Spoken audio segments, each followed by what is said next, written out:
Alright, so I just got back from watching I Know What You Did Last Summer, the 2025 reboot slash legacy sequel to the I Know What You Did Last Summer films. First one came out in 1997, second one in 1998, and then there was a third movie that no one talks about because it doesn't connect and it's bad. And then there was a Amazon Prime series that actually came out 4 years ago in 2021 that also no one talks about because it was bad and it doesn't connect to the first two. So this is the only sequel that we've gotten in about almost 3 decades that directly references the events of the first two films and continues that story, but with a new cast of characters who get themselves into a freakishly similar scenario that our original characters got themselves into in the first movie.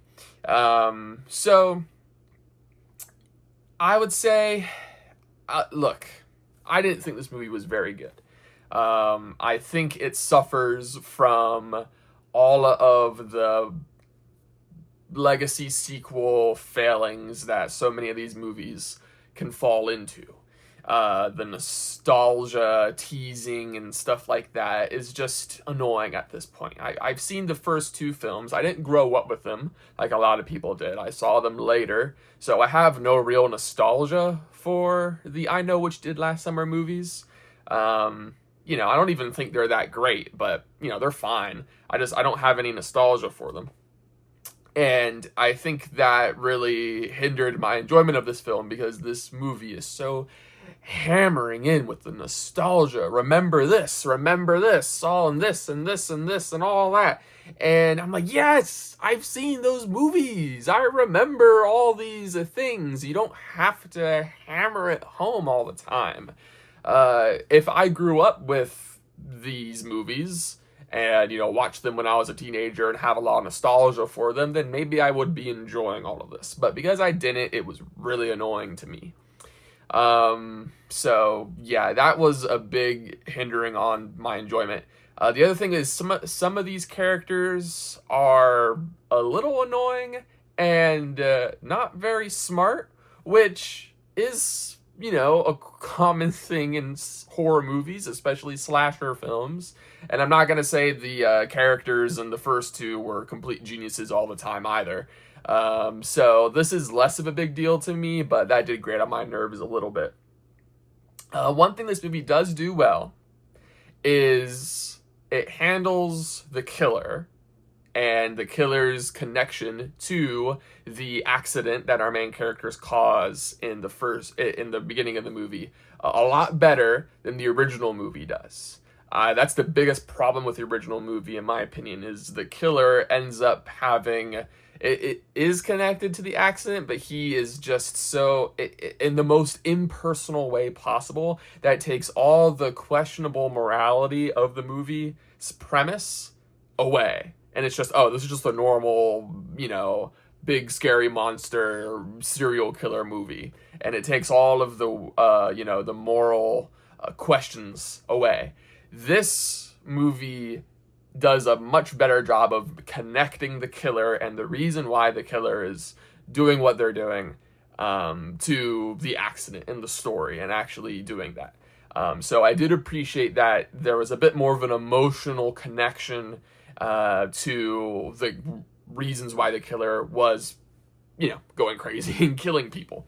But the flip side of that is it was way too easy to figure out who it was. Which, if you can figure out the twist of a movie, that doesn't make the movie bad. And I don't know if this movie was trying that hard to hide it, but I figured out who the killer was pretty quickly. Now, there is a second twist later on that I'm not going to even reference too much because it is spoilery. But I didn't like that twist as much. I get why they did it, and but it kind of I just kind of rolled my eyes at it and was like, oh, okay, really, we're doing this as well? Okay, fine, whatever. I thought it was more for it was a lot cheaper, and it didn't seem very well thought out. They just kind of did it because it would be shocking.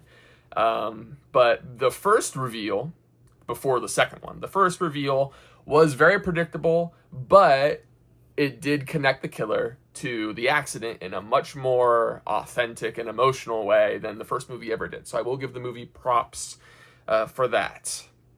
As far as the horror elements and how that goes, I thought it's fine. It's serviceable. It's a lot more violent than the original films were, in my opinion. I got that sense that this was more violent. So if that's what you like, you'll get that a lot here. But it's just normal stuff. It wasn't that scary. I do think it relies a little too much on the jump scare noise. Just you see something and blah, because that can just get a jump out of anybody. Just this big noise all of a sudden, blah, and it does that way too much. And again, it felt cheap. Didn't feel like they were trying very hard to create an atmosphere of tension, in my opinion. But yeah, I say if you're a big fan of I Know What You Did Last Summer, I don't know if you'll like this movie or not. It's got the nostalgia, it's got the legacy sequel stuff, and maybe you'll love it or maybe you'll hate it. Especially that second reveal could be considered divisive or not. I don't know. I'm not a fan of I Know What You Did Last Summer, so I don't know what the fan base is like. Maybe they'll love this twist, maybe they won't. I don't know. But if you just want to watch a slasher flick, you just want to see a bunch of teenagers running around and getting picked off one by one by this killer, it's fine. But I don't know why you'd watch a legacy sequel when you could just watch the originals. You can just rent those at home. I don't see why I need to pay the extra money for a movie ticket to go watch something that is just reminding you of the other movies. So not really a recommendation for me unless you're a hardcore fan, in which case you're probably already going to watch it anyway. So those are my thoughts on I Know What You Did Last Summer 2025.